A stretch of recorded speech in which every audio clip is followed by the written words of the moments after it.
share with us the stories of our land. We're gonna drop in on a neighbor and visit with a friend.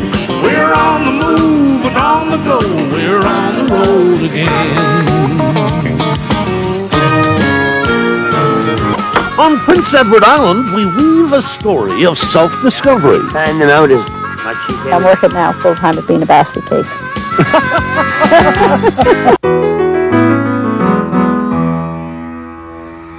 Our next story is about a woman who lives here on Prince Edward Island. She discovered she had a very special creative talent. Now, she accepted that talent rather reluctantly at first, but once she did, it wove new meaning into her life.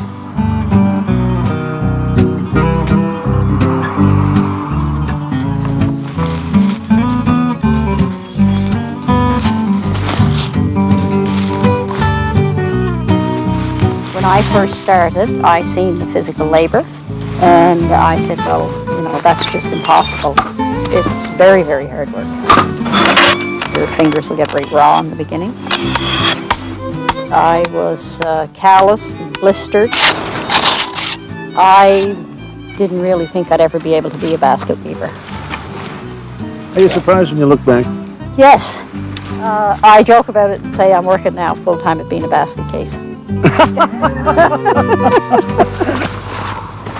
Anne McIsaac hasn't always been a basket case, but since she started weaving, her whole outlook on life has changed. 10 years ago, when she opened this co-op craft shop, she had no idea she would one day be a weaver. She was a businesswoman, hoping to prosper financially. The word prosper to me meant, you know, I had to be productive and you had to be making money to be successful.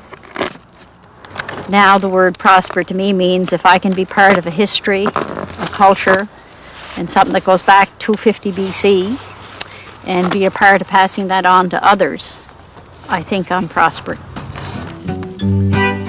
Baskets made from white ash have been part of Prince Edward Island culture for centuries. Most of the weaving was done by local Micmac Indians. Before mechanization came to the farm, ash potato baskets were as important as rakes and hoes. Some people called it the backbreaker because it was quite heavy, eh? Anne has become a walking encyclopedia when it comes to It goes baskets. back to potato picking days, and this is actually what people took to the potato field. No longer just pieces of merchandise, baskets have become Anne's passion. Like so, Jimmy? Is that what you mean? It should start to open from there. Just by doing that? Yeah. Okay. The person who first introduced her to the craft was weaver Jimmy Chasson. Just don't keep your knee down too hard. Basket making has been a Chasson tradition on the island for almost 150 years. Got a lot of them strips ready in your day, eh? Kill them.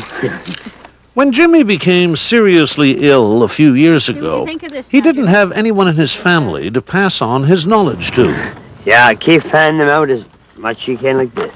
And much to Anne's surprise, he chose her. He said, I took a liking to you.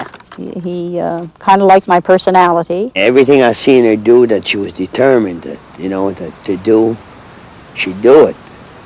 And I said, this is the kind of person that I want. But making baskets from scratch is a lot of hard work. At first, Anne didn't think she had the physical strength to handle it. It's one thing to give you lots of muscles since you're working with that, man. That's right. But Jimmy insisted, There she goes. and Anne persisted.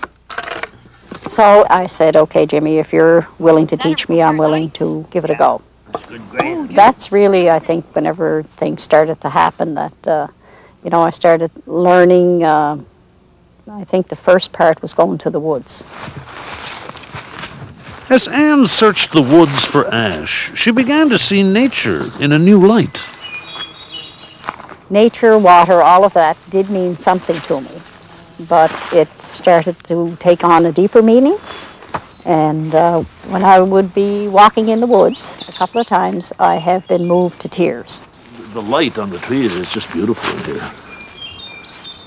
And to think that 10 years ago I came in here and seen firewood. That was it. Well, what a difference a basket could make, huh? Basket weaving has not only connected Anne to nature, but to the whole history and culture of the craft. Okay, I'll see if I can remember what you showed me now.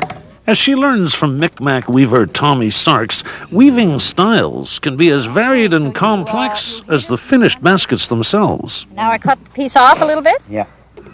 Have you learned it all yet? No, what I have learned is how little I know. Oh, it's one of those. That's right. Here we go. That's right.